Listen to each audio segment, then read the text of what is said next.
Hi, I am LazyTown, and today I am going to be drawing and reading scary stories.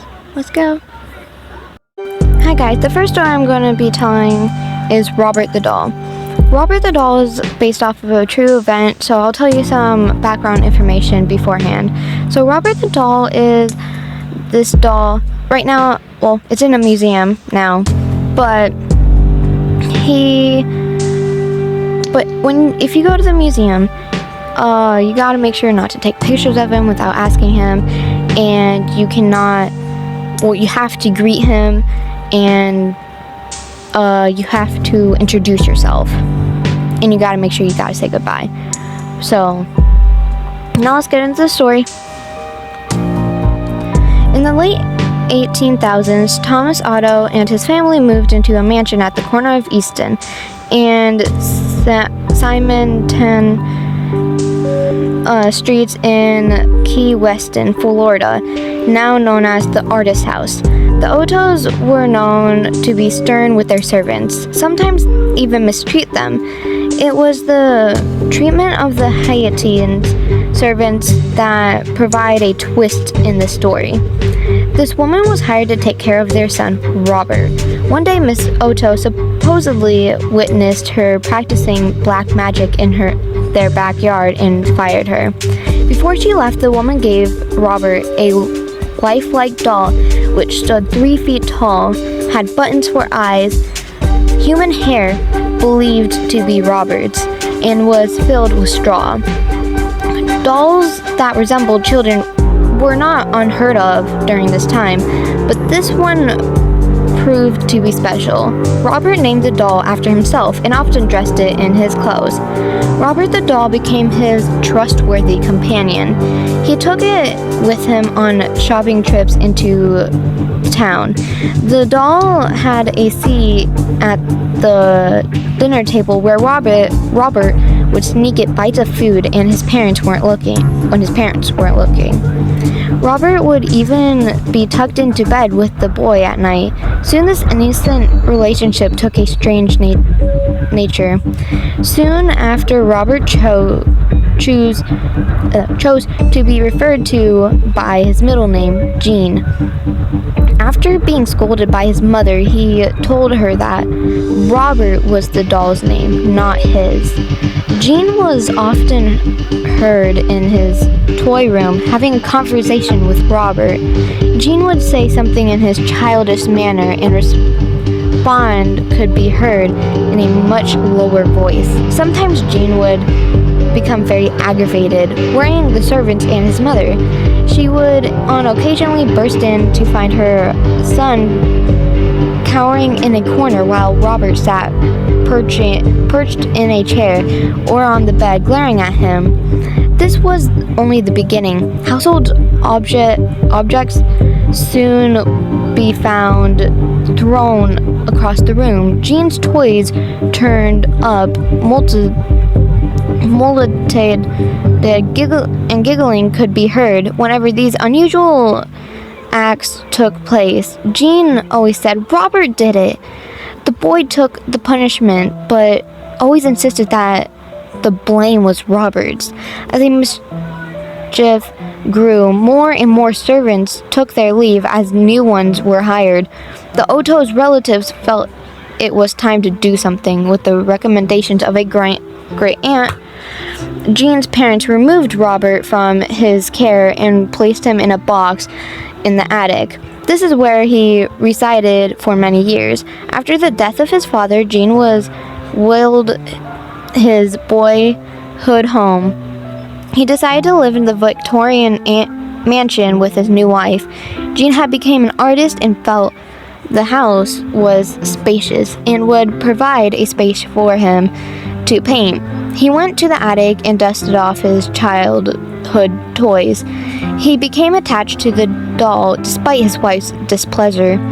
Jean would take the doll along with him everywhere they went. He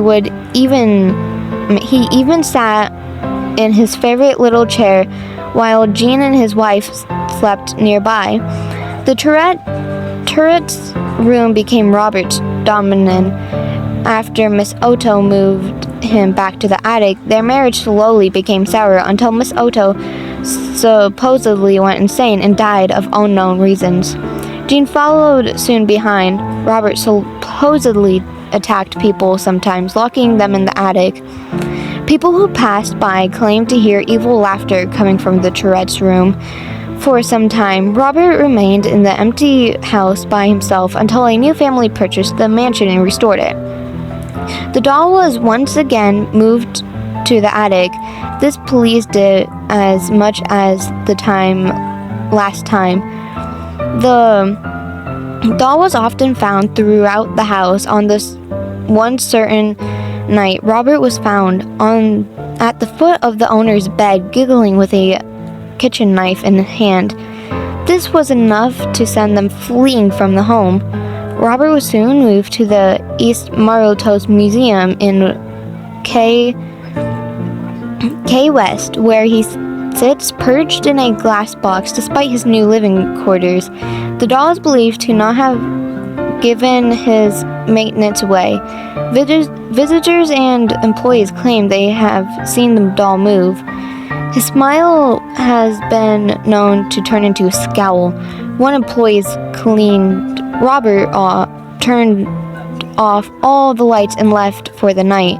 The next day he returned to find lights turned on, Robert sitting in a different position than the last night before, and a fresh layer of dust on his toes. Some say he'll even curse you if you take a picture of him. You must ask politely. He'll tilt his head in permission. However, if he doesn't, you take the picture anyways, a curse will be befalled upon you and anyone who complained you to the museum. The same will happen to you if you make fun of him. To this day, Robert remains in the East Marotos Museum in his sailor suit, clutching his stuffed lion, continuing his maintenance ways. So the second one I'll be reading is also a true one, and it's Annabelle. So if you didn't know about Annabelle, then you should watch the movie Annabelle.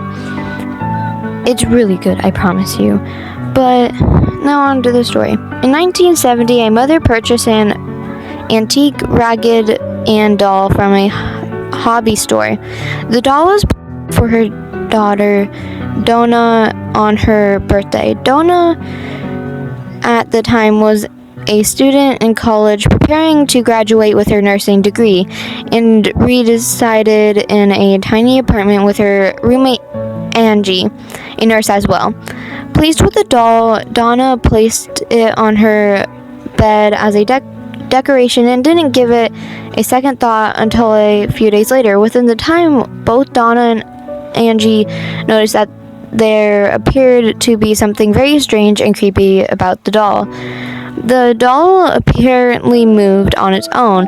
Relatives unnoticeable movements at first, like a change in position, but with the time passes, the movements became more noticeable.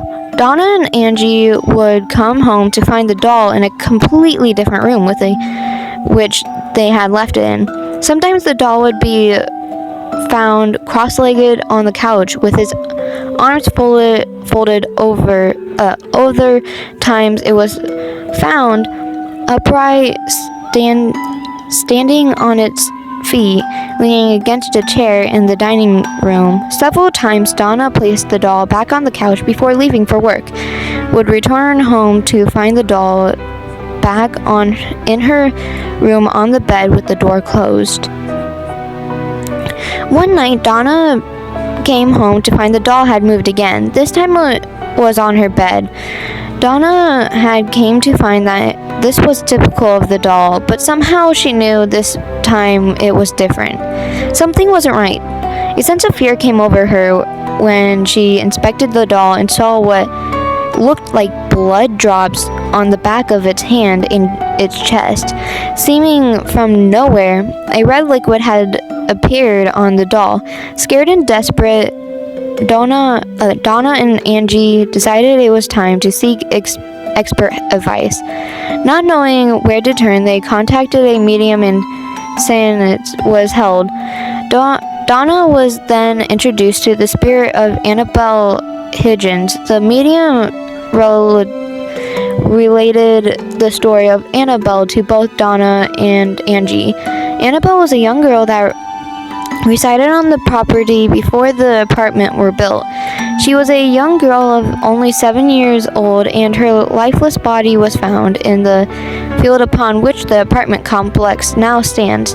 The spirit related to the medium that she felt comfortable and Donna and Angie and wanted to stay with them by moving into the doll. Feeling compassion for Annabelle and her story, Donna gave her permission to inhabit the doll and stay.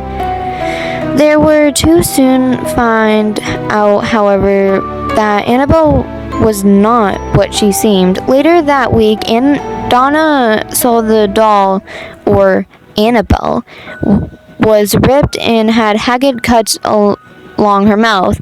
One night, Donna awoke to some singing like a little girl. She walked into the bathroom to see Angie dead with the words, "Wanna play?" written in blood of her friend. The doll was never found. Lou was friends with Donna and Angie and had been with them since the day of the doll's arrival. He had never been fond of the doll and on several occasions warned Donna that it was evil, saying that she should get rid of it. However, Donna had developed a personal tie to the doll and decided to keep it, despite Lou's feelings. Her decision was a terrible mistake. One night, Lou awoke with a jolt of terror, a jolt that didn't seem like it was from his usual nightmares. Somehow, something felt different. What would appear to be a common case of sleep paralysis came all too real. He looked around the room but couldn't discern any out of the ordinary at first. Looking down toward his feet, he saw the doll, Annabelle. It began to slowly glide up his leg, moving closer to his chest and stopping at his neck. Helplessly against it, the doll began to strangle him. After a moment, Lou, at this point of externia, blacked out. He woke up the next morning, certain it wasn't an ordinary night terror, and was determined to get rid of the doll and the spirit that possessed it.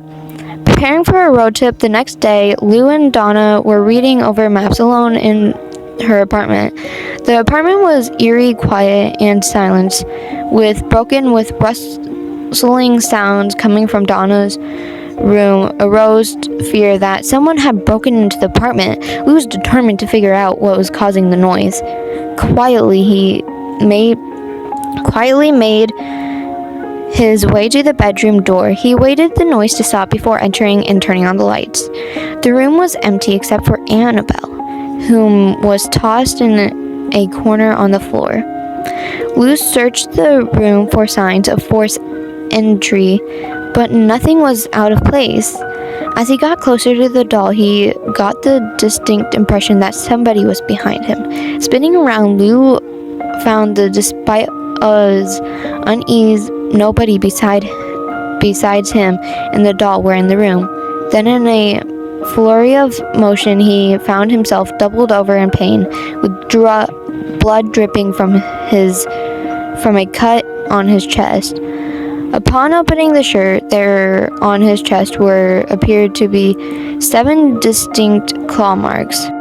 This one is called My Brother Can't Talk. It's a Reddit story that I read before. It's not that scary personally, but it's my opinion. My little brother Aiden was 4 when we found out he'd never be able to talk. I could tell my mom was always concerned, but the panic only really set in when Aiden turned 3. She took him to every doctor in the country, and not a single person had an answer for her. There was nothing medical about it. He just didn't talk. He never cried when he was a baby, even when he was born. He never looked like he wanted to say anything, and he only opened his mouth when he had to eat. Aiden wasn't shy. He could make eye contact, and he would watch you even if you weren't looking. My mom decided to homeschool Aiden until he could speak, and my dad didn't really have an opinion. Most of their time was spent studying the Bible. My mom tried teaching him basic math, science, history, but she was in no place to be teaching anything. Her whole life, she lived on a farm with her father. She didn't receive any higher education. She didn't even graduate high school. But that didn't really matter to her. As long as she served the Lord as a good Catholic woman, the rest would take care of itself. And Aiden liked taking my stuff. He liked taking my records and anything electronic. Eventually, it got so bad I started keeping everything in a safe under my bed. When I asked him, he wouldn't admit to anything. He did it to my parents too, though it took them longer to find out. Once they did, my dad put Aiden over his knee and belt him until he bled. Yet, he never let out a squeal, cry, or whimper. He always took his punishment in silence. He was my brother, so I loved him, I guess. But I was so much older. Could I really love someone I never talked to? Much less someone who steals everything I buy. Didn't know what to make of Aiden. I never looked at him, even when I knew he was looking at me. It made the smallest things really hard, to the point where it pissed me off. Why did I have to feel uncomfortable every night at dinner? I knew it probably wasn't his fault, but it was affecting my relationship with my parents. The house was bent around the elephant every single day. Everything was about him. No matter how hard we tried to move on, it wasn't going to change. Although it never came out of my mouth, I knew only one thing. I wished my brother was gone. One Sunday at church, everyone settled in their pews, and it was pretty crowded that day. The service was long and boring per usual. Looking at the clock only made things worse. But after that service was over, Aiden handed my mom a note with a big word written in chicken scratches. Confession. My mom's face was gray. She showed my dad, and he didn't make much of it. He whispered something to my mom, then took Aiden's hand and walked him to a few members of the Calvary and the altar. My mom told me what Dad said to her. He said there might be a chance Aiden might talk, and I didn't know what to think. One of the ministers jovially walked Aiden to a booth. What could a 4-year-old have possibly done to warrant a confession of a sin? The thought made the priest laugh as they entered the booth. The two stayed inside for a long time. After 5 minutes, I was starting to get concerned. After 10 minutes, my dad suggested pulling him out. When after 15 minutes they finished, Aiden walked out of the booth and blissfully strolled over to hug my mom's leg. Next came the priest. His face was ghost white. His miserable eyes held his tears. He was lost in his own mind. We watched as he rejoined the Calvary, and I saw the men address him, but he wouldn't respond. He couldn't talk. For the last little bit, I'm going to be doing Am I the Bad Apple? This one's called Am I the Bad Apple for Ending Two Friendships? I, 16-year-old female, has ADHD, and in my freshman year, I was sitting with two friends at lunch, and this was the end of the second trimester in my high school.